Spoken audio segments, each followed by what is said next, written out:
and welcome to the all too infrequent philosophical weightlifting YouTube channel.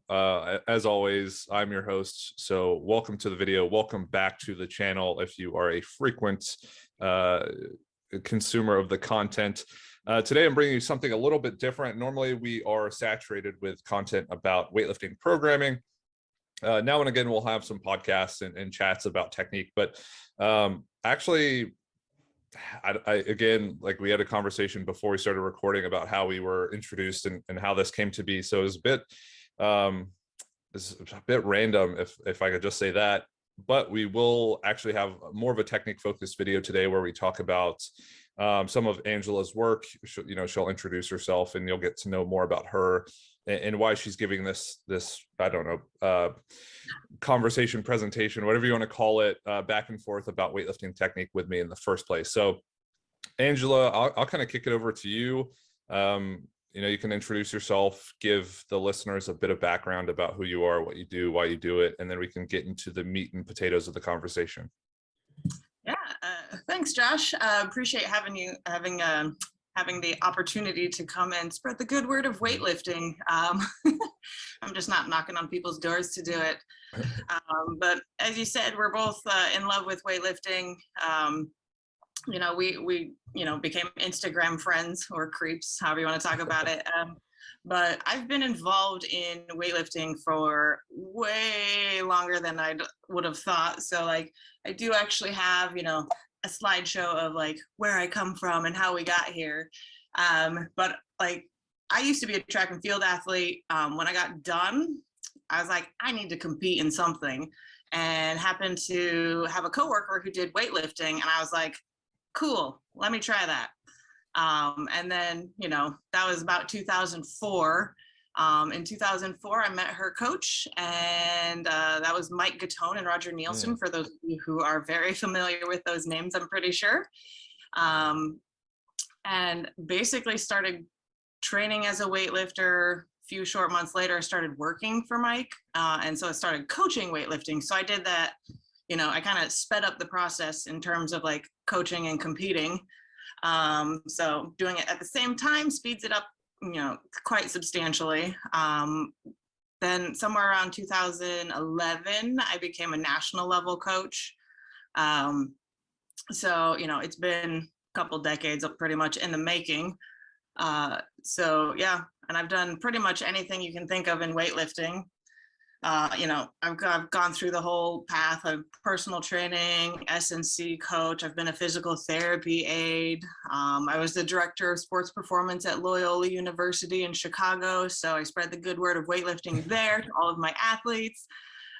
They did some sort of weightlift, like every team I had did some sort of weightlifting derivative. And for those coaches who say it's really hard to teach a group, like, I managed to do it, but I guess I would be considered a subject matter expert in regards to coaching weightlifting.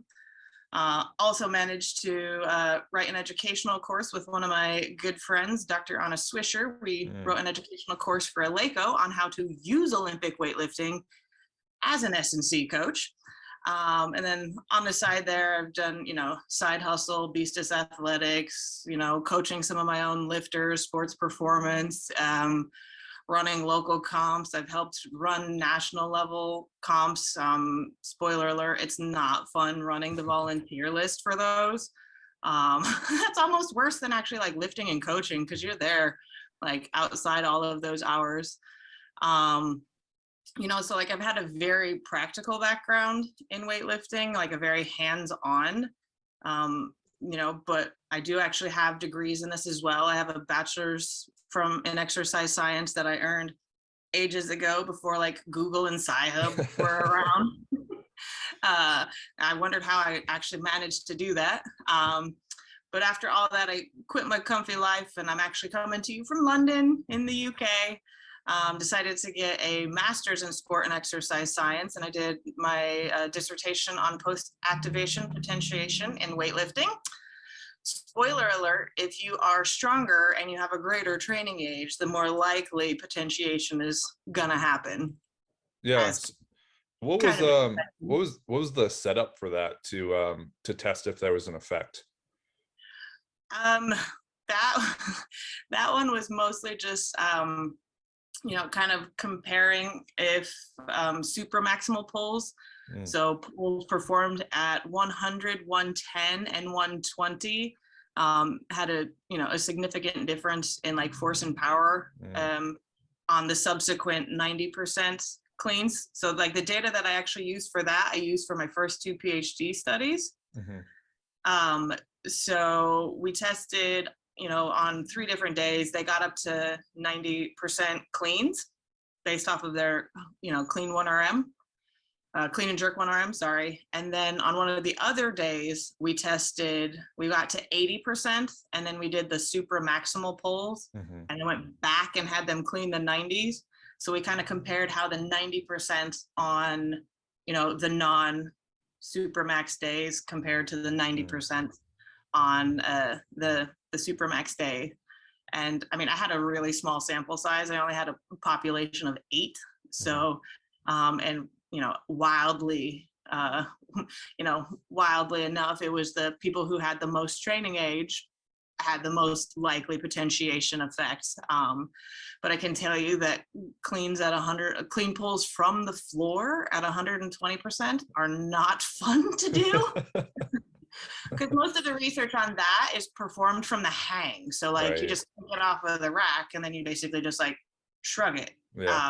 But to do 120%, like anything around 120% of your 1RM clean and jerk ends up almost just being an ugly deadlift. So have you used that after conducting that? Have you at all thought about like how that could be useful at a meet where someone has a long rest? And because I actually had a kid compete recently, he took a pull in the back. He's a younger kid, newer athlete.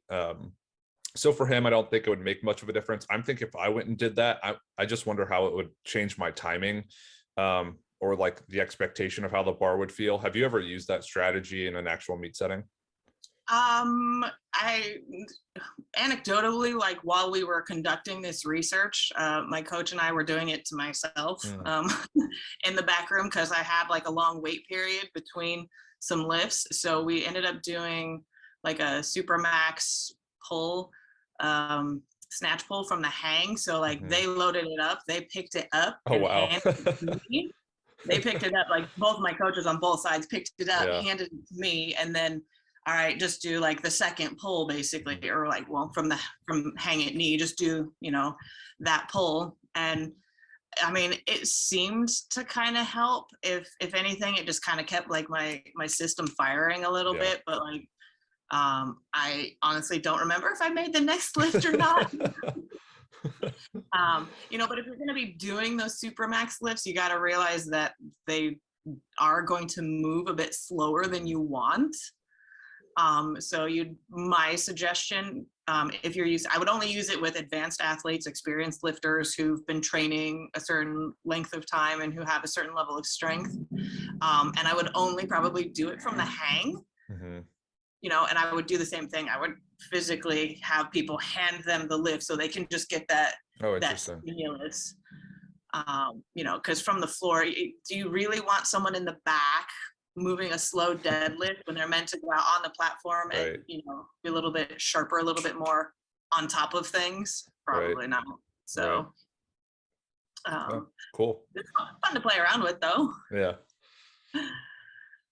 But since then, like I've gone on to do some other research.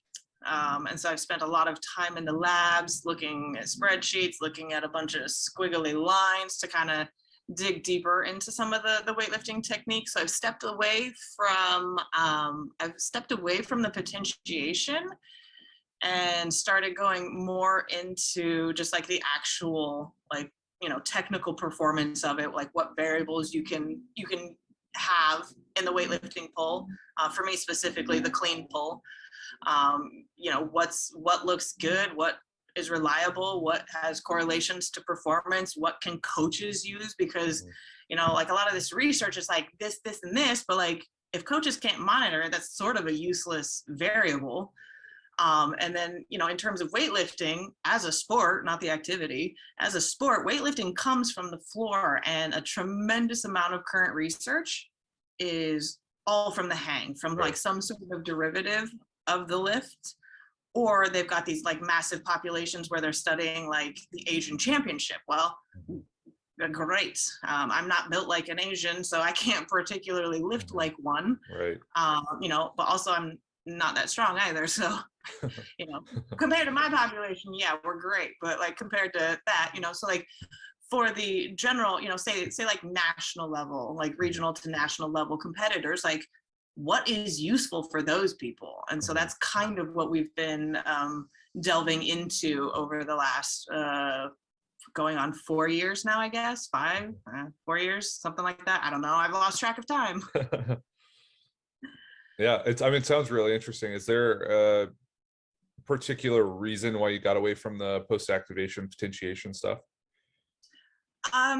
We realized with like all of the data that we actually collected with that there was a lot more potential than just the potentiation. You know, there's like the possibility that we can kind of redefine the phases, because there's actually a couple different ways that you can define the phases of the pull. Actually, if you're talking in the entire lift, there's like 6 different phases of a lift. Which sounds, you know, a lot, but we have so much data that we can look at in regards to like redefining that, you know, determining what is reliable, because most of the original research is from like 1978 to the early 80s in terms of like barbell trajectory and defining the phases. So defining according to how it's coming off of the floor or knee joint angles. And so it's like, it's 2022, like, you know, there's got to be some updates to this. And, you know, bless everyone who's been doing like the derivative studies, because that's great. That's sexy and all, that you can like, hey, this is the power position because this is where you develop the most power. But like weightlifting as a sport comes off the floor. So, you know, if we've got that data available, we might as well dig into it and see what we got. Yeah. And I think just for the ease of communication, as you said, I find myself using so many different words to describe the pull based on who I'm talking to. Like it would help to have a more clearly defined language, just so it's not like always stumbling over words to figure out how to communicate it and what to communicate. Instead, you could just ease of access, right? Here, this is what we're operating off of. We all know what it means. We all know what it is. Now let's actually talk about what matters. This is what it's called. Let's use this term. Right. It's almost like, you know, like snatch versus squat snatch. You know, they're the same damn thing, but in certain contexts, you gotta tell people. You know, you gotta clarify. Right. You know, it's because it's funny because like how many times do you have to explain like what a power clean is? Right. And then you end up with like the charades of like what a power clean is. Right. Cool. All right. So let's get into it. I'm excited. Yeah. So basically, I'm just going to kind of go over a little bit of like what my research has been over the last couple of years. Spoiler alert, some of it's really boring. So hopefully everyone can stay with me.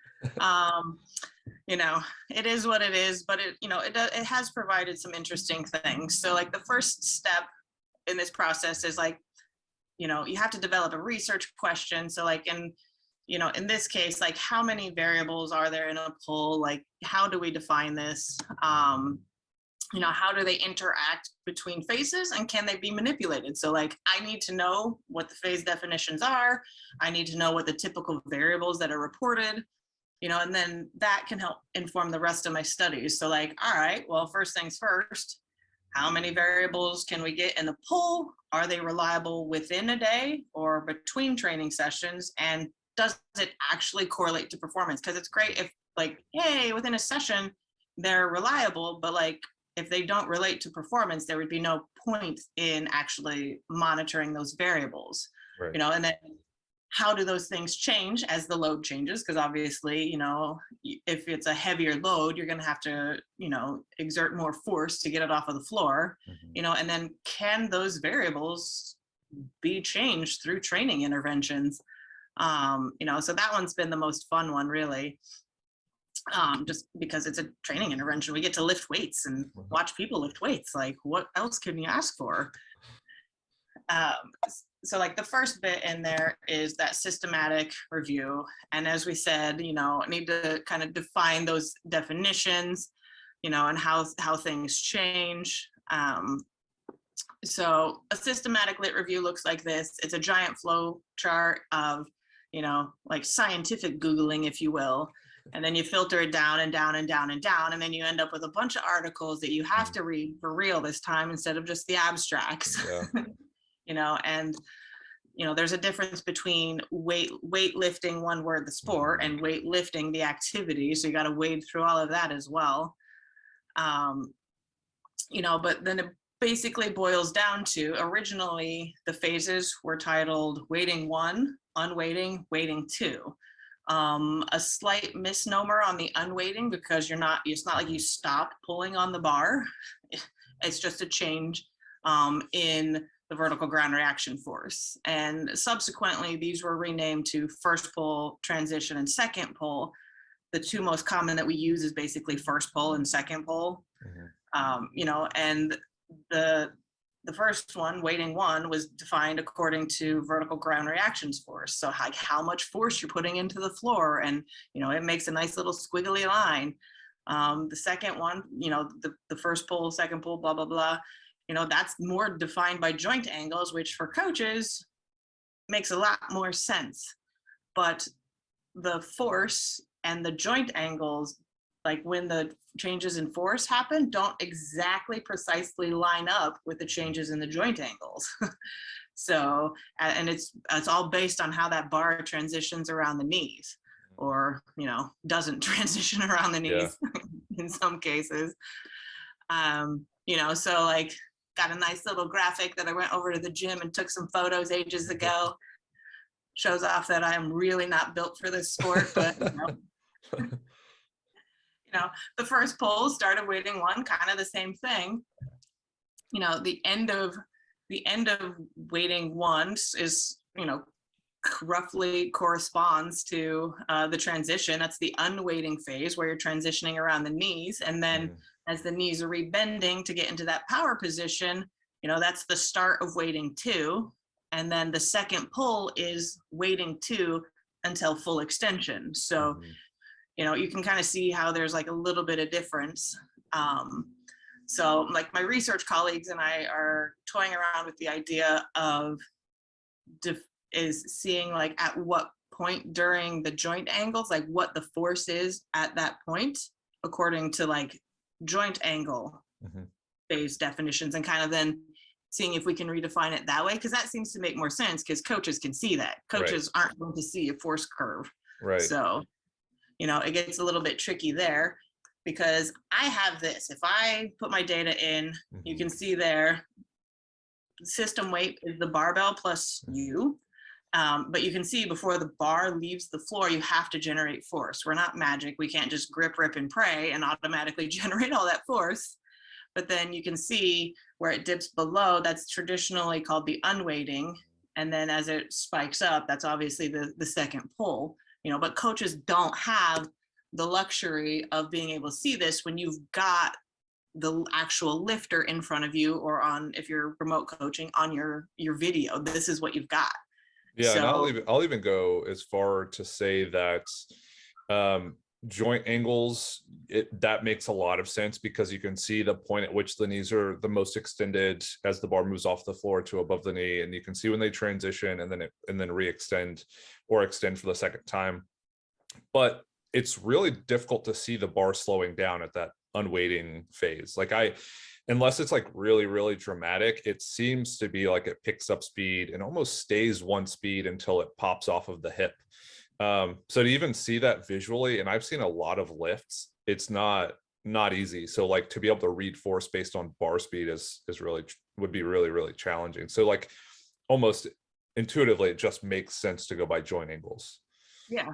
And, you know, some research does show that like unweighting and that transition phase where the force kind of goes down, in some lifters does not exist. So some lifters have 2 speeds, fast and faster. Right. I'm not one of them, but you know, you know, and some of that is like, and that's actually a good thing if you don't have that decrease, obviously. You know, once you get that bar going, you want it to keep going. But biomechanically speaking, we're not perfect machines. We can't lift that bar in a straight vertical plane. It'd be great if we could. We have to shift our body around the bar to keep it over the base. And, you know, there's something has to be lost in the transition. And obviously it's going to look very different from lifter to lifter. You know, the tiny ladies are going to look a lot, their force and joint angles are going to look a lot different than, you know, the big fellas. It's gonna be it's gonna be individual dependent. You know, like, but for us as coaches coaching, you know, like general population, or, you know, non-elite. I love everybody who does weightlifting, but sorry, we're not all elite. I'm not elite. You know this. You know, we're going to look a little bit different. And, you know, what can we as coaches take from some of this research, even if it is done on elite lifters? What can we take home? And most of it's like, get stronger. And then at this point, get faster. Yeah, I guess a good question. And it almost seems elementary, but maybe the listeners would be thinking, like, why is it more beneficial for the bar to pick up speed and continue to pick up speed throughout the pull? Like, why does force matter insofar as gaining speed and being able to produce more force throughout the pull would be more beneficial, and why a dramatic drop off could be detrimental to the lift? It's physics, you know, because like we have to generate the force, we have to continue to generate force to prevent gravity from winning.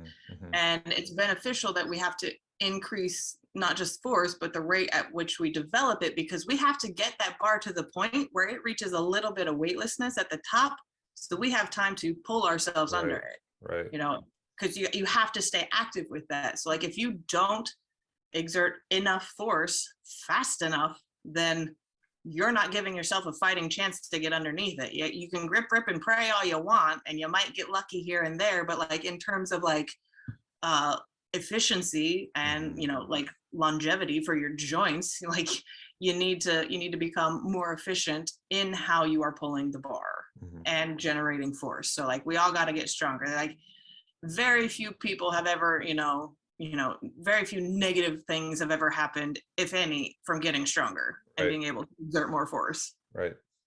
So no, it's a good point. So yeah, so you gotta be efficient. So because I actually did have a lifter probably about 10 years ago who was like, hey, Ange, can't we just lift really heavy and go back and learn technique? We could, but now we have to go back and train out those motor patterns that you put in there, and that's another thing. Like with my lifters, I have like a 3 and out rule, almost as if you were in competition. If you miss 3 times, you're done, because otherwise, after you get to a certain point, if you're not on it, you're just practicing missing, and that's not what we're here to do. So yeah, it's almost like making it probably not the best way to describe it, but usable force. So having good enough mechanics so that as you get stronger, it's actually usable, and not kind of like I have to be butt ass strong just to snatch 20% of my back squat or something, or 10% of my back squat, because my technique's so horrendous and I'm moving so forward or so backward that it's hard to place the bar. So it's trying to like line up efficiency with force production, so that as force production grows, that efficiency stays with it, and then it's like usable training, I guess. Yeah, I mean, if you've ever seen a power lifter try to transition, it's terrible. Weightlifting, tremendous amount of force, yeah, zero finesse and trajectory all over the place. And it's funny that you talk about like usable force, because one of the variables, which I'm very excited about because I understand it now, one of the usable variables that I found is called resultant force. And what resultant force is the product of, if you have this much vertical force and just this much horizontal force, then the bar, the usable force goes that way. Interesting. This is super important in weightlifting, how much horizontal force you're creating versus how much vertical. Obviously, we need more vertical. So, that resultant force is actually very exciting to me, because it makes sense, especially when the bar is coming off of the floor. So is there, and you bring those two things up, is there any utility at all for the most part with horizontal movement besides getting it to the correct position to put the bar up over your head? Because people will talk about like getting dramatic swings back and then getting like a dramatic kind of swing forward with the hips or something, but is there really any utility to moving the bar horizontally? You know, in general, the idea is to minimize horizontal force production, but as we said, we have to in order to keep the bar over our base, which is our feet, we have to do a little bit of horizontal force production because we got to sweep that bar back. Right. And we'll actually I'll talk about some barbell trajectories as well in all of this, but like you do have to produce horizontal force because we're not perfect. And especially if that bar weighs more than you, it wants to stay forward and down. It wants to stay on the floor. It wants to stay in front of you. Our job is to sweep it back towards ourselves, which is horizontal force production.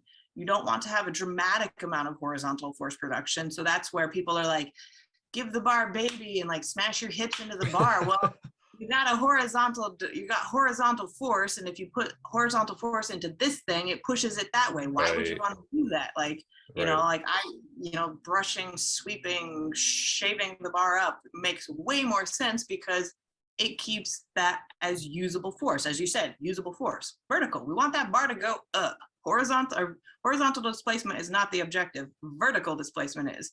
So we have to create the force in the right direction. And so like, that's a big take home thing, you know, especially because the reason why nobody likes to do floor lifts from the floor is because it's hard to figure out how to move your body and still create force. You know, it's not fun. If you've ever done, deficit pulls, like where you're standing on some stuff and having to pull off the floor, that's awful. It feels nobody likes that.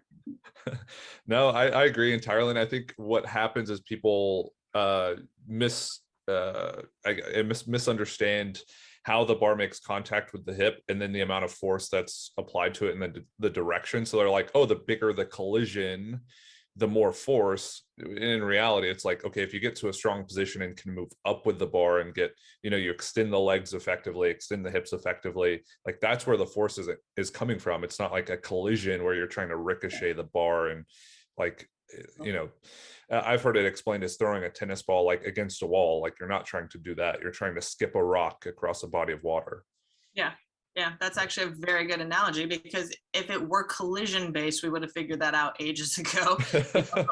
So the direction in which we're colliding with the barbell, if you're colliding forward, then you're going to get the result of that is that, for every action, there is an equal and opposite reaction. It goes that way. So, outside of like those weird like hip cleaner people who have that weird strength to get it there and the anthropometrics to put it there with, like I've got like absurdly long pterodactyl arms. I can't hip clean. It's not happening. When I brush in the clean, it's like above my kneecaps. I widen my grip out because I have enough flexibility. I widen that grip out so that, instead of hitting me in the kneecaps, it might actually die on a clean. Right. Awesome. Yeah. So, I mean, like this is, these are the exact things that, we're looking into on, all of this with my research, so like there's all sorts of things that we could talk about. We could talk about joint angles. We could talk about displacement. You can talk about like joint angular velocities, like how fast your joints are, moving. Not precisely usable for coaches because that's not something you can monitor, but barbell displacement is something that we can look at. We've got some barbell tracking apps where you can look at things like acceleration and velocity and calculate power, and then as coaches, we need to know that like I can't train like an Olympian right now because I don't have an Olympian. I need to back it up and see where they started and maybe start where they started. Right. There's a difference between, how men and women are in the sport. There's a difference in across the weight categories. These are all considerations as a coach that you do have to take in. I can't lift the same as someone who's 48 kilos because I'm roughly twice their height. and, like 30 kilos heavier. Right. Like, it's not going to work for me because I'm just not built the same. So like, these are some of the take-home messages that I'd love to give like new coaches. Is, these are some things you got to consider when you're looking into all of this. So, like we were talking about, you got to define the things that you're looking at. Knee joint angles are probably the way to go, or obviously the way to go, and the phase stuff. And at the moment, most research is like talking about the derivatives, but like, how the hell does that bar come off the floor? We need to know. Well, I need to know. I want to know. Whether anyone else wants to know, probably not, because the great thing about a PhD is you become very excited about one thing that nobody else cares about. So like it's been a minute or two since anybody's investigated like the full pull. And if they have, it's been like Asian championships, world championships, European championships in populations that just aren't necessarily accessible. Yes, they give you a lot of really fantastic, beautiful data. But like, how do us common people work? Right. And what can we take home that's easy to identify, and how do we manipulate that, and how do we monitor all of these things? So those are just all of the things that have been like in the back of my head over the last 4 years. So then we get to the more fun stuff, like what can we look at in a weightlifting pull, and does it actually relate to performance? So shameless self-promotion. This is my first, study that's ever been published. It's getting published in the Journal of Strength and Conditioning Research. So yay. Also shameless self-promotion. That's me at the Arnold, having an aneurysm trying to get out of the bottom of the plane. That's before the Arnold was the AO series. That's when it was like big stage, winner takes all. Yeah, those were some awesome comps. Yeah, that was one of my best lifting comps ever. Like lifetime personal best snatch there. Kind of muffed it on the jerk because I'm not built for jerking. I can pull for days. I'm meant to be rowing a ship in the North Sea.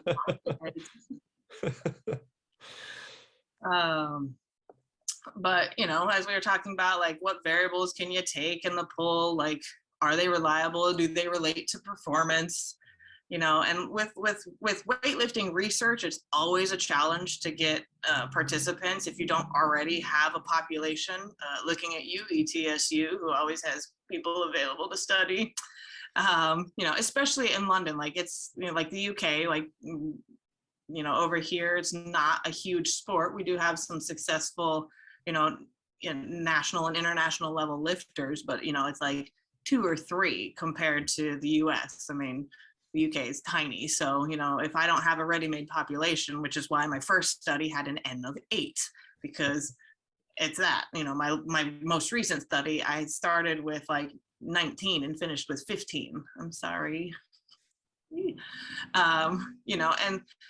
we're talking about all these people like doing the weightlifting studies that are from the derivatives, so like from the hang or off blocks. And the reason this is easy is because it's easier to obtain system weight to calculate all of this. So system weight is your body plus the barbell weight, and you need that to calculate like vertical ground reaction force and like when the bar speeds up and slows down. And you can only do that by standing on the force plates, motionless, holding the bar. Well, if it's from the hang, you're already hanging onto the bar. Off the floor, you're not. Off the floor, you need that. So there was a guy, Lachlan James. He had an interesting way about collecting his data where he basically did it floating. So like you would lift off and you'd like just a little bit and then you'd remain motionless, which is great because you can still get the system weight, but under heavier loads, that's gonna suck to hold like 90% like right. Off of the floor to get system weight. How we tackled it in our research is like I was talking about those Supermax pulls. Every single lift that those lifters did for us, we picked it up, handed them the bar, they held still, we took it back from them, put it back on the floor, and then they performed the lift. Wow. So I didn't really need to work out during that time frame because I was getting a workout picking up the bar, because I mean, I had 8 lifters. They're taking 3 lifts at 50%, 60%, 70, 80, 90. So 15 lifts, you know, and they did it on 3 testing days. So like I was getting plenty of workouts in, just picking up there and handing it back.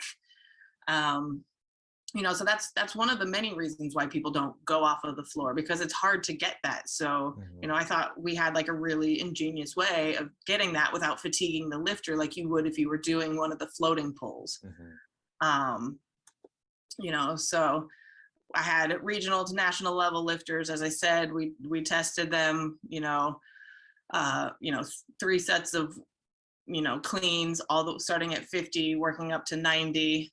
They tested on like a Monday, Wednesday, Friday, and then I throw all that stuff into a customized Excel spreadsheet that my brilliant friend and colleague, Sham Chavda, he put it together, and we were able to, you know, extract all of these data. You know, we used vertical ground reaction force on this one because we're standing on force plates. Might as well use the vertical with that, you know. And then we did the boring clicking and cutting and pasting and statistics, which, you know, if you don't understand statistics before doing a PhD, that's okay, because you kind of learn by Googling a lot, you know, or talking to smarter people, you know. And we went through a ton of stuff. Like we sorted it, and there were 70 variables in one poll. We had 70 variables. And so we did like, okay, are these really reliable? And so we had some that were like, okay, these are decent and these are great. And all right, and of those, like, do they relate to the performance of those 90% cleans? All right, awesome. And then we had to exclude some because if you're familiar, to calculate power, you use the work variable. So you can't keep both power and work variables because you're just reporting the same thing. And so we narrowed that all the way down to 11 variables that had good reliability, which means that, you know, like I can use them like on that day, or it shows like across the days, they're really good. And we ended up with all of this giant thing that if you read, my paper is actually on ResearchGate now. You can go there and you can look at this thing, you know. But the thing for me that stands out is of all these variables, a lot of them have that weighting one, that first pull involved in them one way or another. So like, you know, weighting one, vertical impulse, ground reaction force, you get down to the bar power variables, anything from lift off, peak power, lift off to peak bar height. You know, these all have that first pull, that weighting one are in it.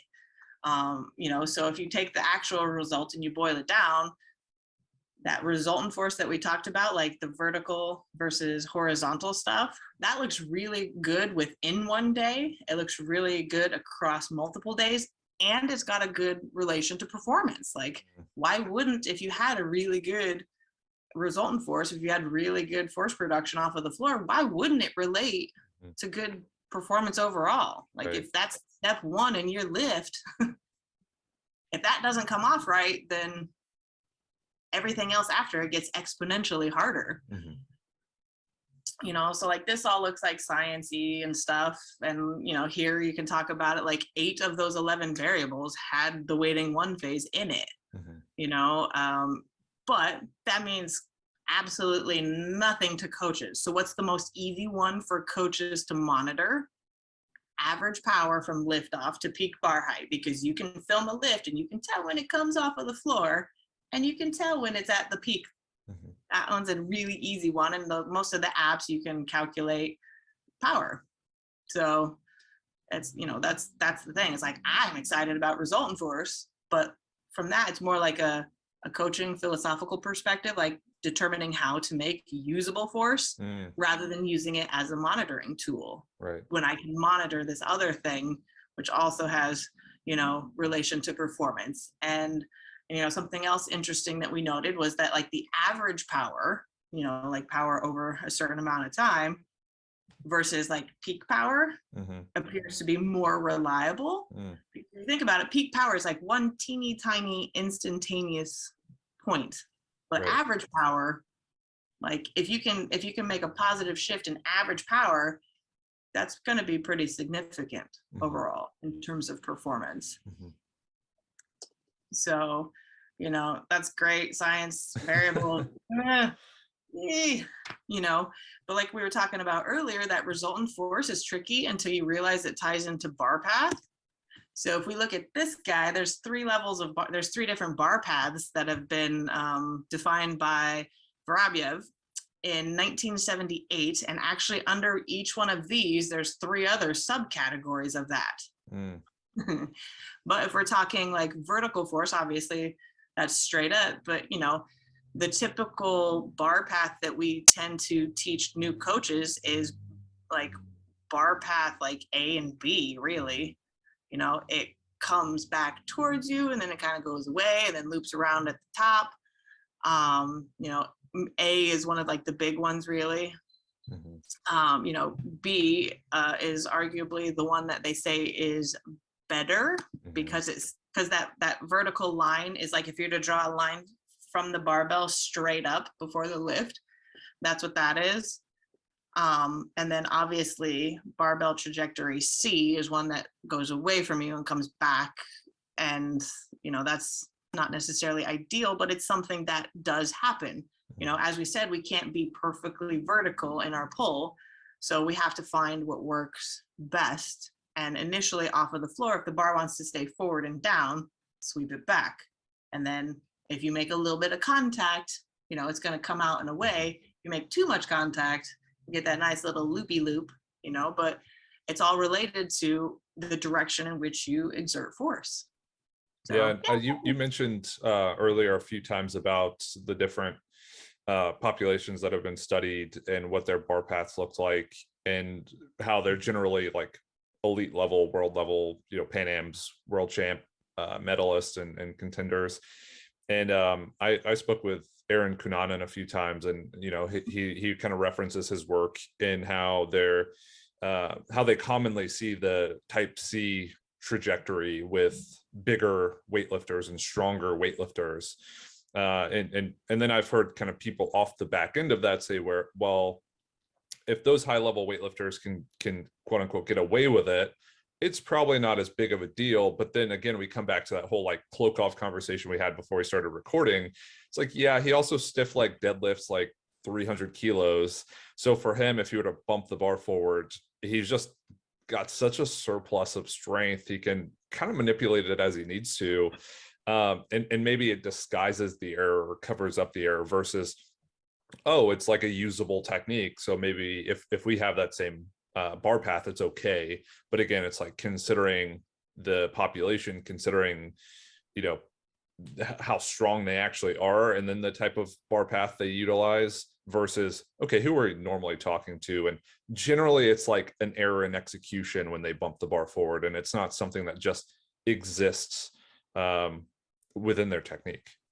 Yeah. I mean, you hit it right on the head when you said like most of those elite level lifters have such a surplus of strength that they can get away from some of these, you know, technical errors, or what for general people we would consider technical errors. They can get away with it because they have the strength to bring it back where it needs to go. You know, they also have the rocks to be able to like, hey, I'm gonna turn it for a walk.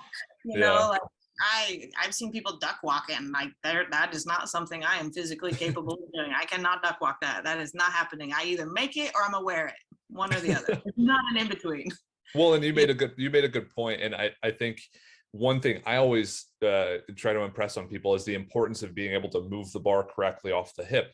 So if they get the little rollout off the floor, they're able to still do every other part of the lift well. So it's not like, oh, that error is like kind of able to showcase like how the rest of their technique will pan out. It's like, oh, this small error is disguised by the rest of the lift being done masterfully.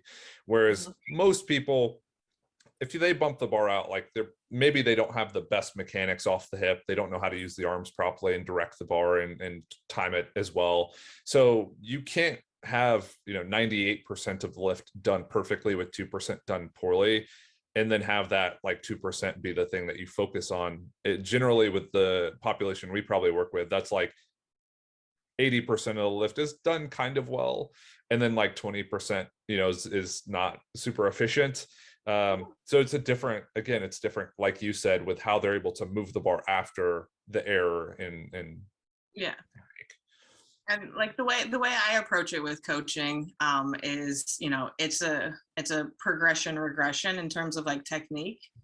But it's a step-by-step process. So if they're right, lifting off the floor, if they don't get step 1 done, right, step 2 and step 3 can go like exponentially worse right, with new people. But like if they're stronger, like step 1 could go yeah, and they can salvage step 2, 3, 4. right, But for the most part, like I am big, and I always have been, even before my research started, like hammering home how the bar comes off of the floor. right, Because right, if it's a sport that starts from the floor, if that's the thing that's going to set you up for success and make the rest of the lift easier, then why not focus on that? So, especially since the hardest thing for people to figure out is how to transition from that start position, get those knees out of the way. yeah, yeah, So, I hammer home a lot of liftoffs. So like from floor to knee, floor to knee, floor to knee.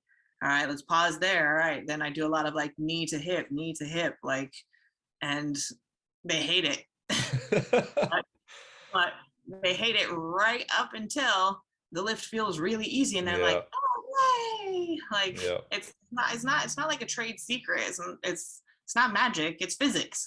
right. No, and that's honestly that's exactly where my programming's been going, where it's because you see the importance of getting the knees out of the way, and you hear Piros talk about it, and he's not the only one, but you hear Dave Spitz and all these high level coaches talk about clearing the legs, getting the shins vertical, and you're like, yeah, but what if the knees stay a little bit forward? And you're like, yeah, but it is really working towards getting as out of the way of the bar as possible.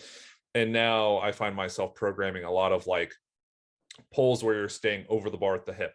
So you're just extending the legs all the way through the pull and staying over, and then following that up with a full lift. You're doing a pull to above the knee, and you're just saying, hey, like you have to get in the right position, and this is going to set you up for success on the next rep.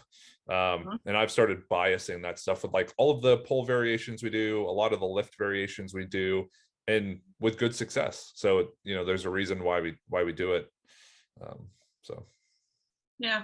I'm hammering, like, because like I coach some weightlifting at a CrossFit, and they can attest to how much like stuff off of the floor that we work on. Because like biomechanically speaking, at the knee, that's where you're roughly at your weakest point. right. And Yep.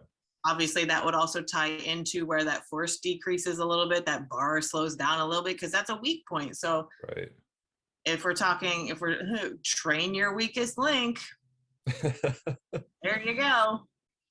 Yeah. Trade secrets out. There's your weakest point. Train that. Get Well, that stronger. But there's a reason why I think a lot of the accessory work, or like supplementary work, whatever you want to call it, for weightlifting would be a good morning, an RDL, something where you're getting as far over the bar as possible with a lot of weight on your shoulders or in your hands, so that you have to be in that really stressed position. And here's a secret for people who do those exercises but pull their shoulders behind the bar, or like don't get over the bar enough, like you're missing out on a lot of the benefit. So if you do good mornings and you're kind of like staying back, towards your heels with your shoulders, like you have to get in front of your foot to be able to really stress those positions enough. Good mornings are the devil. I hate them. Like biomechanically, it's a weak point for me because I've got the world's worst levers for weightlifting. But it's funny you mentioned that, because when I get to my training intervention, awesome. but like if people want to train their weak point, like, okay, good mornings, but you know what? Snatch, grip, RDL, Oof. go. Yeah. I think his name's Surreal. He was one of the lifters, I think he competed at the Olympics, who lives in the UK. And he, on his Instagram, he always talks about snatch, grip, RDLs being his favorite accessory exercise for weightlifting. And he's a weird man then, because those are awful. Yeah, those are terrible. I'll give you that. Yeah. So I mean, like it all ties together, and like I know some of the research stuff is boring, but like I feel for me, like with my practical background and now like the research behind it, like I'm more justified in making the things that I already like intuitively knew, but it's also allowing me the opportunity to take the science and make it digestible for people, because like otherwise, like if I told you like, you know, weeding one average net resultant force is a very important variable, you're gonna go, what the hell is that? I don't care. So, you know, and so like, yeah, so I just hang out with other nerdy people. Gratuitous photo of me presenting my research when we were able to present in person.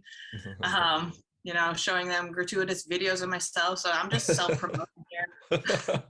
I have a video of like my best lifts in the UK, which approached lifetime personal best, but at like a lighter weight class, which is yay me, but not so much anymore. You know, but hopefully most people are still with us on some of this. I know it can be a little bit tedious and boring.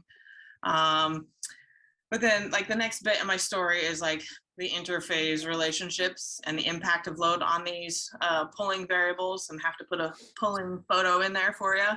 You know, full extension, and you can tell I am not slamming my hips into the bar because that bar is still close to me. So Right. usable force production, Yep. right there. That's just a pull, just for the record. I can't say that. So you didn't have to say that. You could have just said, oh yeah, here's this picture of me, think of it what you will, and then just lead people to believe that it was a clean and that it was a beautiful clean. This is a 92 kilo pull, I think, something like that. I can't do math. I don't know. This is a heavy, but spoiler alert, later when I do the intervention study, I did clean it. Oh, awesome. And then subsequently passed out underneath it.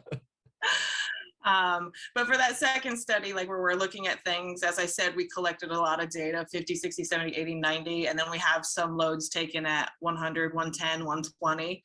So now we're taking that same data and seeing how those same variables, those same 11 that we narrowed it down to, because I don't want to do 70 variables again, and it doesn't make sense if they're not reliable. So we're going to narrow that down. We're going to see how they look, you know, over the thing. It's literally just roughly the same process, but now instead I'm looking at 50, 60, 70 to be determined, because I've made it as far as needing to run the stats, and I'm still trying to figure out which stats I need to run, because I'm not that smart, but I am smart enough to know who to talk to.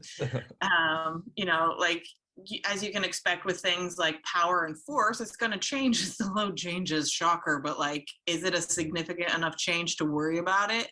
You know, and then you can find which are the optimal loads that you know, like what is the optimal load where power is best expressed, or some of this, you know, resultant forces, you know, where is that? So then we can train to elicit those specific adaptations. So if we're looking for more usable force production in that direction, at what load do we do that? Or, you know, things like that, you know, and once we know that, we can direct where training goes, you know, according to what you're wanting. Obviously, you know, when you get towards comp phase, you're going to want to be able to exert a whole lot of power. Like you don't want, because, you know, like the difference between a clean pull and a deadlift, well, like deadlift, you have all the time in the world to move it, but clean, you gotta get that done in like 2 seconds if you're slow. Right. So You know? I do have a question regarding I guess the amount of training to bias and adaptation. So if we're talking like a peaking block, and we're trying to work on more like, you know, what I would call like explosive strength or like rate of force development or something, or we're trying to be able to move the bar faster, is there like a minimum effective dose, or like how much of the training should be specific to that adaptation and biasing it, so that you're not like entirely getting away from the sport, because the sport is the heaviest weight you can snatch and clean and jerk. So obviously you're going to have heavy snatch and clean and jerks. Maybe you still have heavy squats to some extent for whatever reason you think is appropriate. And like the other things within a program that have to stay somewhat constant because of, you know, whatever your rationale is. But then how much power training should we have beyond, you know, maybe something like warm-ups, where you're kind of maximizing power output, or you know, other things that might exist independent of like specific power training. So if you were to tackle this, how do you program to best target power during like a peaking block? Well, you know, it's gonna kind of be some of those basics of like a Prilepin's chart is kind of what I've based a lot of stuff on. And I know like Mike Tone does the same thing. You know, you got to think about what characteristics you need. So like when time of when like the time of the lift is not important, meaning like if it takes you 2 seconds to do a heavy clean pull from the deficit, you're going to put something like that well away from the comp phase. But as you get closer, you're going to want to shift it, so you're still going to want to touch some of the heavy snatches and cleans, but you're also going to want to supplement that with like hang snatch high pulls at like 40%. So you're going to want to sprinkle a lot more of that power in while you're still keeping like the meat and potatoes of that in there. So I do actually have both. I'll show you both of the training programs that I used for the force and the power. If I had an ideal intervention, I would have had like 3 blocks, so we could get like the traditional like hypertrophy, and then like max strength and then max power kind of thing, like get a little bit more in there. It's hard to get volunteers who are going to give you more than like 1 or 2 sessions, let alone they gave me 3 months worth of stuff, and so I was able to fit into those. But like you're going to want to do, as you get more towards needing some of that power, you're going to want to sprinkle in a lot more of the like power movements in there. So instead of like heavy snatch pulls in there all the time, you're going to want to sprinkle in more of like something that's power based, like faster, if that makes sense. Yeah. So, Is there a reason why you would do more like, so you just use an example, but you said like a hang high pull. Is there a reason why you would go from the hang versus from the floor? Is it more so just for kind of like the rate of the movement happening, or is it because you just want to hit that specific position? a little bit of both, but you also got to think about like in programming, I choose certain exercises based on how self-limiting they are. So if I'm wanting to limit fatigue in somebody, there's only going to be a certain amount of weight that they can move from a particular position. There's only a certain level of intensity that they're going to get. So like, if you can program different intensities, but you can also moderate that through your exercise selection. So like if you want someone to move light and fast, then it would be like a snatch high pull from the hang rather than a clean pull from the floor, because it's just the load on it is automatically going to be relative to their own person. That snatch is always going to be lighter than the clean. Well, most people, if you got it backwards, and we need to talk. But like snatch is always going to be lighter, so the load on the system is going to be lighter, so you're going to be able to move it a little bit faster. So like if that's what you're looking for, then you can choose the exercises that automatically are a little bit snappier.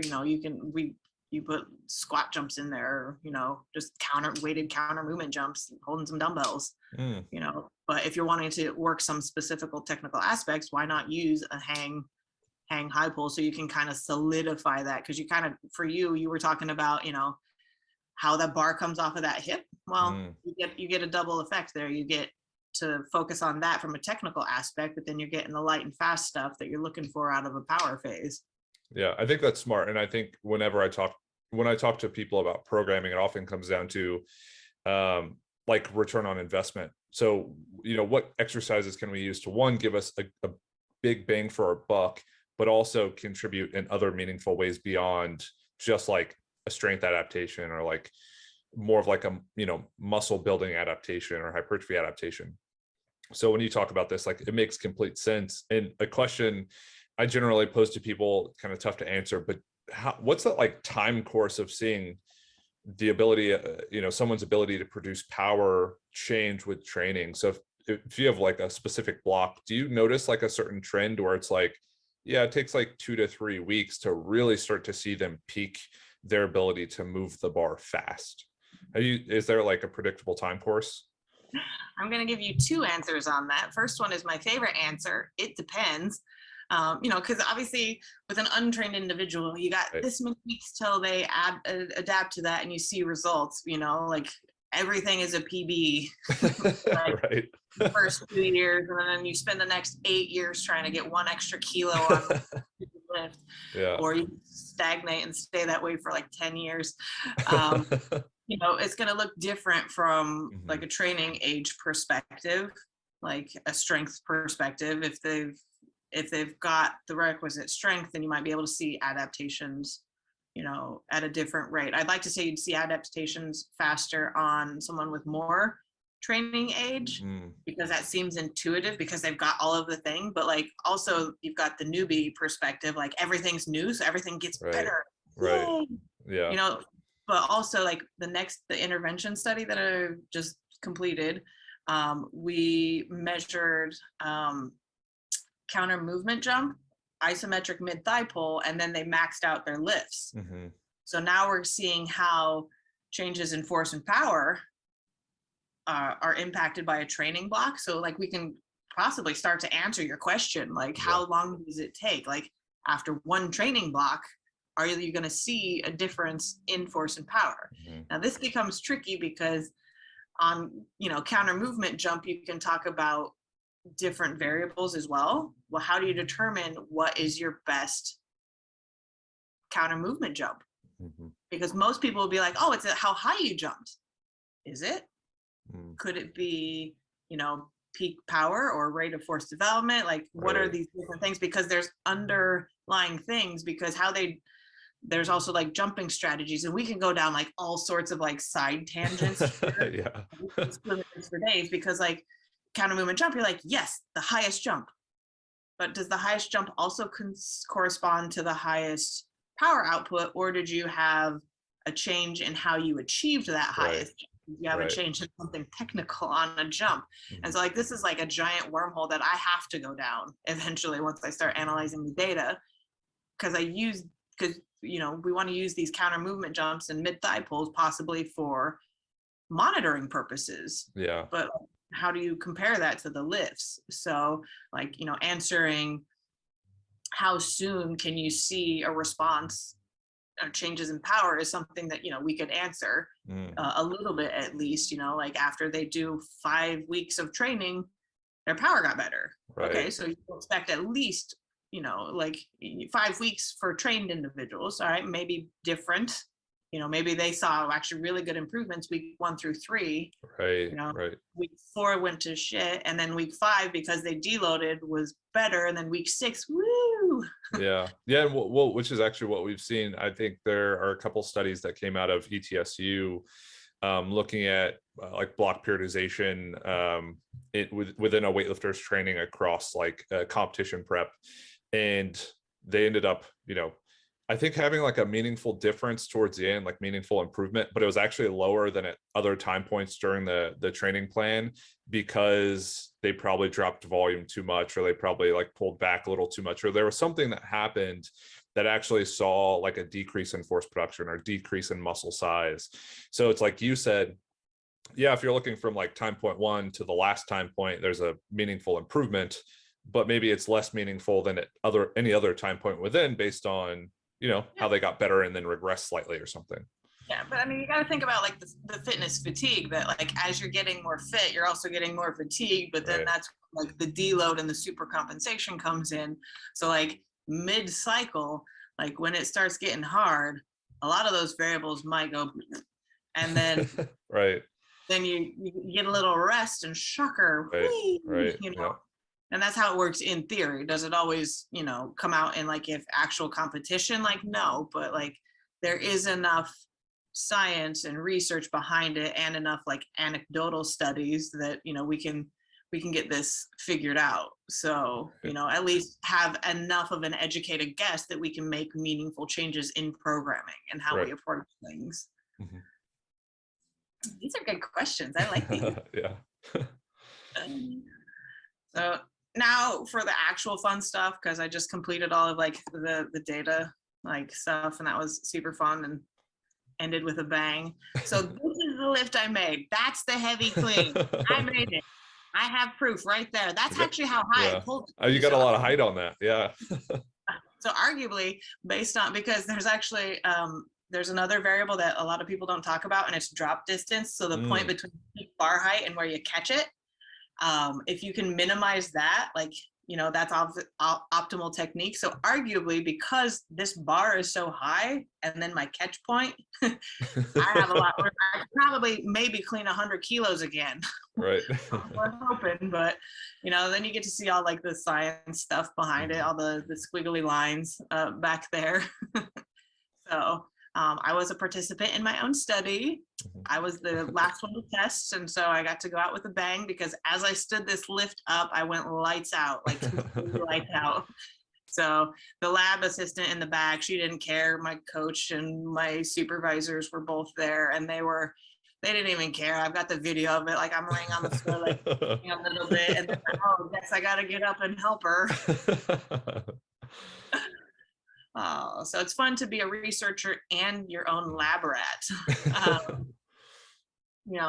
So, like the main questions are those reliable variables that we found, like, can we manipulate them through training, through a force block and a power block, or obviously something a little bit longer?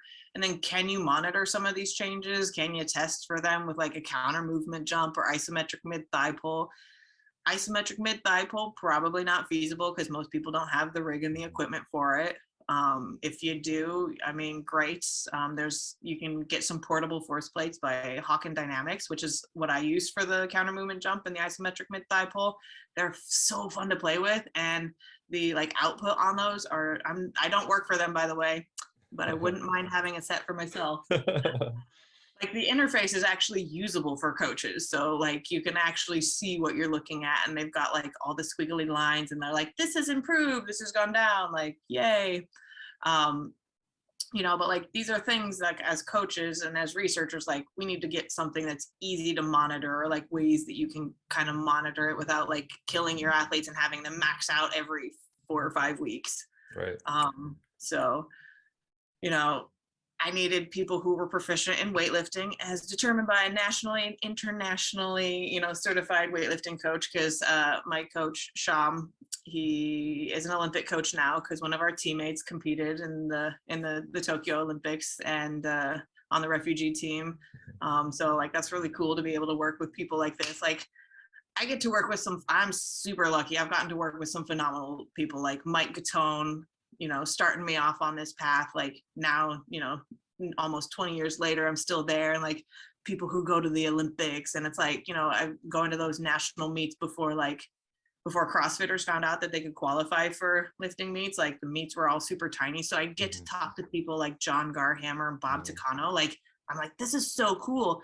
And like, now, like, people probably wouldn't recognize who those guys are walking through, but like, I feel so lucky that those people started me, and now I'm here, like, talking to you folks about weightlifting. But did 2 training interventions. I came in, we took the, like, how tall are you, how much do you weigh? We did a DEXA scan, so we took body comp, so we can see if body comp changes have any impact, or if or our training interventions have impact on body comp stuff. So like, unbelievable amount of data. So then they came in, we warmed up, they counter movement jump, they did mid thigh pull, then they maxed out their snatch, maxed out their clean. So, it was a matter of like, they are doing it on force plates. So actually, if I go back one slide, so I'm standing on 2 force plates, and they are synced to a camera, which you can't see it, but on the left side of my body, there are reflective markers on my hip, knee, and ankle. So we can now define things by joint angles. And there's actually a marker on the bar, so we can do bar path. All of that is synced to that monitor that you can see in the background there. So that gives me like a live view of the lab. It gives me a live view of the joint angles, and it gives me a live view of the force output. So every lifter got fitted with this, and we have lifts starting at around 50% all the way up to 100% effort. So like, we have a tremendous amount of data. So they came in, they tested, I sent them away for 5 weeks. We did a 5-week cycle where they go up for 4, deload on the 5th, and then test after that. At the end of week 5, beginning of week 6, they came back. We did all of that over again, maxed out snatch, maxed out clean, sent them away with a power block, same thing, 4 weeks up, 1 week deload, come back, test again. Started with 19, finished with 15. Sorry, I tried. And it was actually a pretty challenging cycle. So this is the like basics so we're getting a little bit into programming in here. So talking about the technique, but also the programming. So it's 4 days a week, you know, they can sort it out, because most of them were monitored by a certified coach. Actually, all of them were, because I also offered up my services for what, like, if they needed to discuss it, I'm like, hey, can't leave you hanging. You know, so like you can see that that first one is definitely like a heavy force production one, because they're squatting, you know, 3 times a week, which is something that I frequently do with my weightlifters anyway. Is squats 3 times a week. You can see those RDLs in there, those good mornings are in there. And then you can see in that next one, and I'm actually going to show you the actual program. So like, it's not like a secret. I'm going to show these to you, you know, so like, cause it says snatch pull derivative. What the hell's that means? Okay, great. You know, so, but this is the basic layout. And then we get into this. This is the first week of that force block. So you can see, you know, snatch, you know, a lift off. We're talking about that lift off again. Wee, you know. And then you can see those snatch pulls, block above knee. Are week 1 starts at 100% of your 1 RM. Week 1, getting after it with those, with those. But again, it's from the block at knee. So again, that biomechanically disadvantageous part, we're going to get that a lot stronger. And then, you know, some back squat. And then I like to always, like, early phases, I like to do a lot of unilateral work as well, just for strength and injury prevention type stuff. You know, and then at least once a week, I touch the full lifts together. So that 4th day at the bottom, you see snatch and clean and jerk together. And then another back squat day. And that back squat day is heavier than that first one during the week. So if you don't plan this cycle out correctly to where you have at least a day or 2 between the 4th day of week 1 and the 1st day of week 2, good luck. You know, so this is just the first one. And you can see that, like, the lifts themselves they're still in there. They're still in there, but the intensity is pretty low. The volume's pretty high. But the strength lifts, the force producing ones, are really high intensity. So when you see some of the block monitoring, it's going to make a lot more sense. So then we get into the power block, and you can see here that the snatch intensity on day 1 has gone up, you know, a lot compared to, you know, the force block. But then as you get down to that 4th day, heavier snatches at 80% shouldn't be awfully heavy, you know, but by the end, you're aiming for maximal lifts. Right. But in here, you can also see hang snatch high pull, 40%. So we've taken out some of those super max pulls, because those snatch pulls from like block at knee got up to like 110, 115%. Those are gone, because I don't want my lifters moving slow now. I want them moving with some purpose. I want to put some stank on it. So now we've got those high pulls in there. You can see some squat jumps in there. You talked about the good mornings. Those bad boys are in there. I hate those, but I did them. You know, and then things later in there like box jumps, you know, something that produces a little bit of power. You know, but like, we also want to make sure that, like, you know, the intensity on the main lifts are going up a lot, but that volume has to come down, because otherwise I'm going to slaughter these poor individuals. Right. You know, then we get into the fun stuff. If it's going to change for me, come on. Oops. There we go. Now we've got some block monitoring, and thank you again to Sham for having this like fantastic spreadsheet that I could use. You know, you can see the average intensity, you know, for the strength, average intensity looks really high. And then the volume is also really high. And like the power block, it looks like it's really low. So you're like, ah, well, crap, you're not hitting that heavy of lifts, but actually you are, because in the first one, your technical lifts, the intensity is low. Strength lifts, that intensity is really high. But then we kind of flip it, but then you get those little like hang power stuff. So that intensity is so, you know, with those pulling derivatives, like the intensity at which we program sort of makes this look really, really goofy, you know, just in terms of that. But you can see how the volume comes down towards week 5, and then boom, you know, we did have a lot of personal bests happen in the lab, which is a really cool thing to see. It also attests to the integrity of the lab floor, because it's not really like a sport floor, if you will. May or may not have dented the force plates, and the ones that I was using to lift on are very, very, very expensive.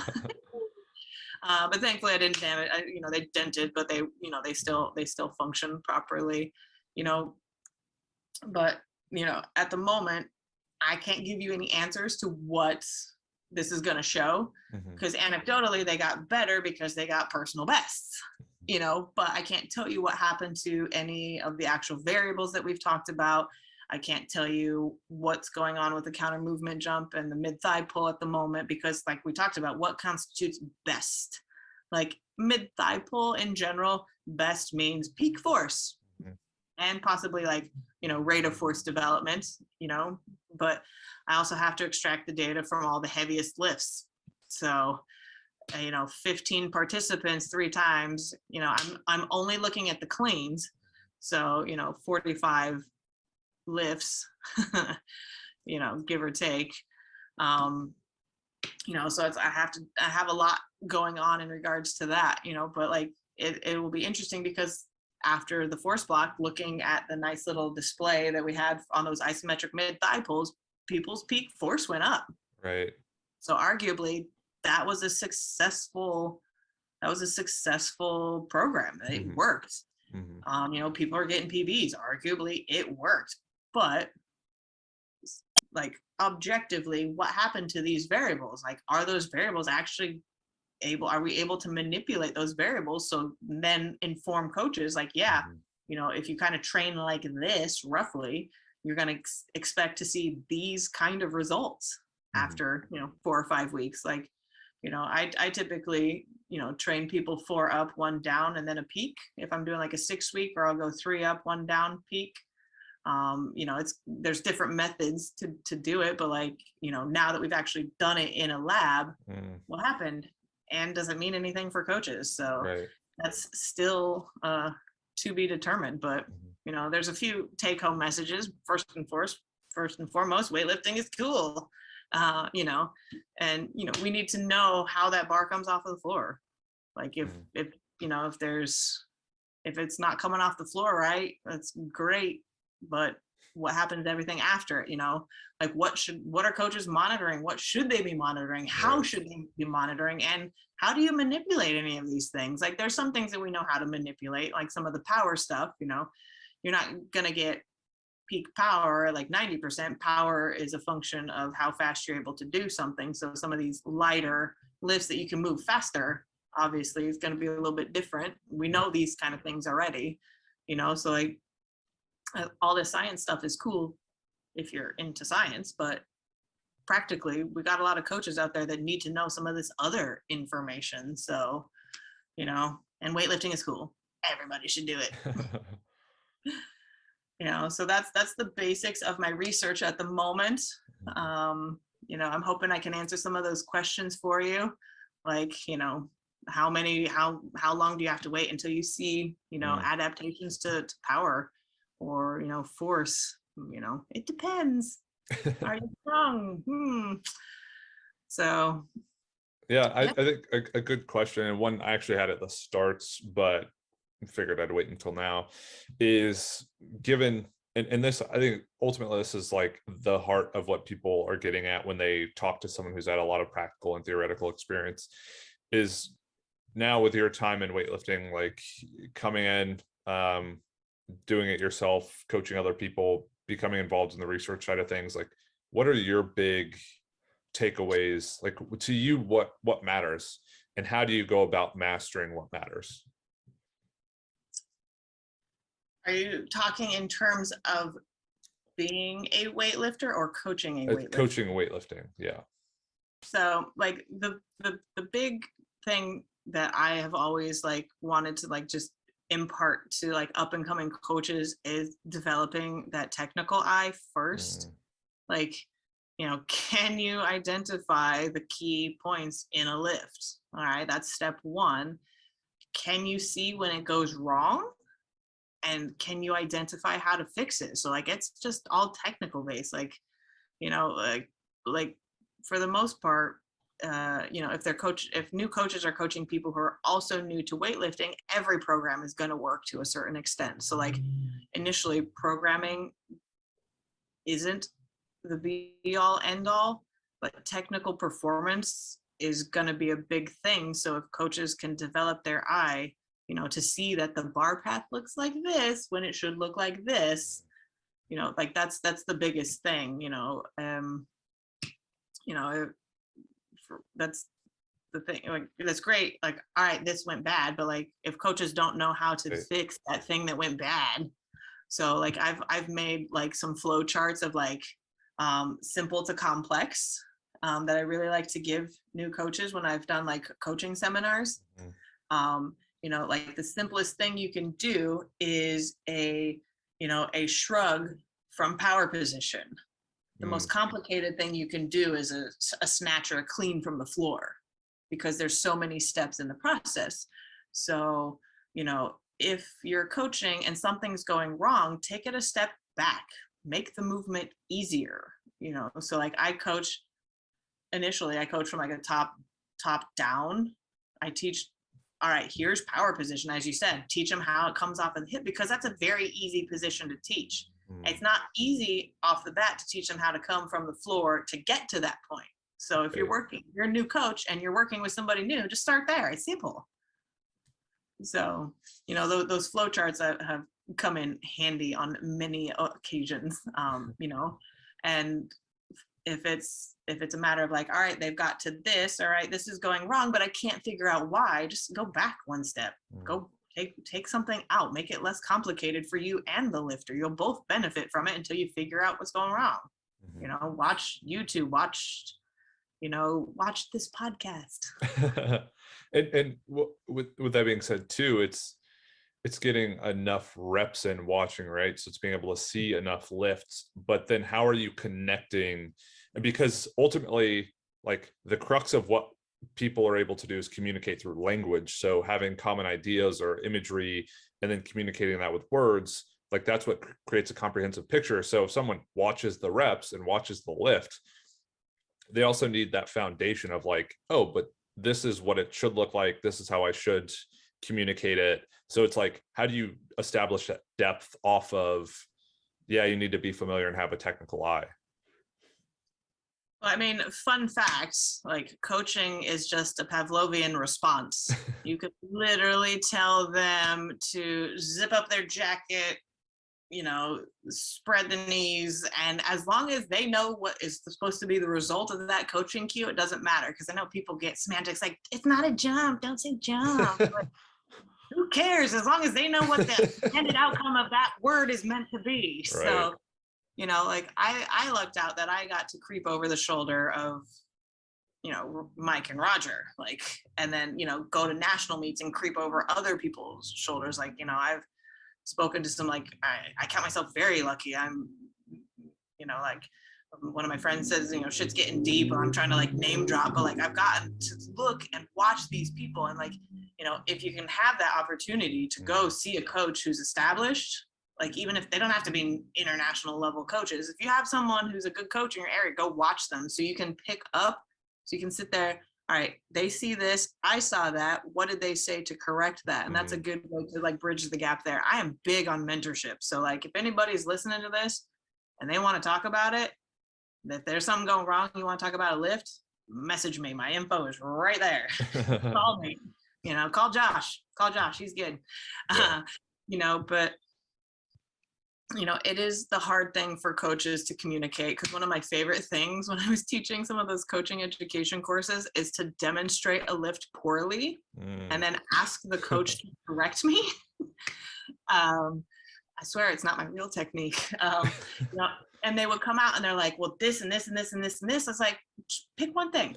Right. If you're watching this, pick one thing and fix that and see what happens. So, like they might not quite know how to communicate the big picture, but if they can communicate one thing in there, like, all right, I am noticing that off of the floor, your hips go and then the bar doesn't. Communicate that. Just communicate that. Communicate that one thing and see what happens. So, I mean, it doesn't matter what words you use, because coaching cues mean different things to different people, you know? Like for me, when I'm lifting, I want someone to yell, big pull, because to me that makes sense. Get big on your pull. Yeah. You know, so it's like it's some of it's a little bit subjective. Like I had nonverbal cues with one of my long jumpers at the university. If I did this, he knew to take a breath before he stepped on the platform, keep his eyes up, bar close, knees out. I'm across the room giving him baseball signals and he can fix it. So, you know, like there's not like a one tried and true method for coaching. You know, you got to take what's in front of you, you know, find how they communicate best. Because some, and the thing is, if you get new lifters, they're like, how did I do, coach? How did I do? Like, all right, do a few and then we'll talk about it. You know, as a coach, watch a few and then think of, like, have a think on it. Yeah. And I think that this wraps up this really, really well, because we could ultimately come back to the point of your ability to navigate these different situations is really reliant on the foundation you have in the first place. So like understanding the technique from like a theory standpoint, from a practice standpoint, having different ways of describing it and explaining it, having different understandings, knowing what matters, knowing what doesn't, knowing why it matters, why it doesn't. Ultimately, that allows you to approach these kind of like simple situations with the most effective solution, because you have such a trove to pull from.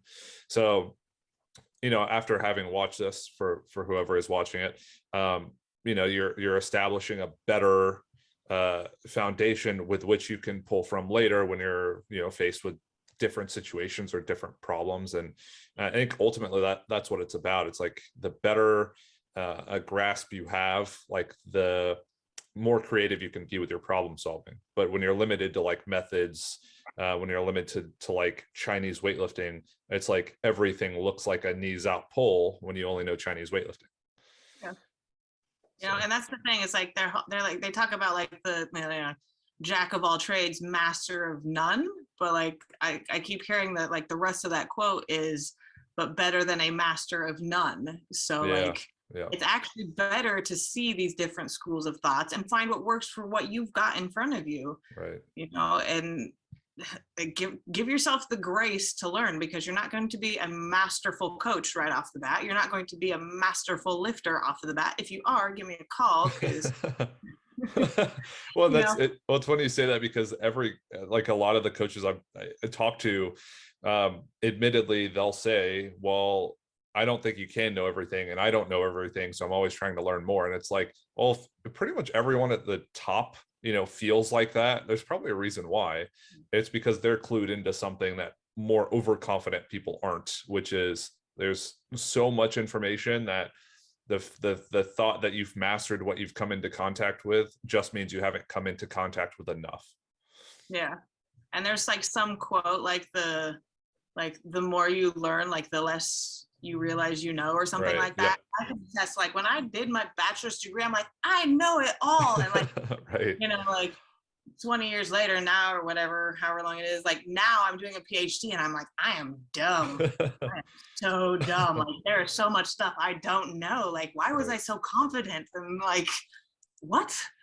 And like, I realized like how stupid and like arrogant I probably came off to a tremendous amount of people, but like, yay for me for feeling confident enough. Like, can I have some of that back? Because now I'm just like, ew. Like you're like, hey, let's talk about all this weightlifting stuff. I was like, oh my God, do I know enough to talk about it?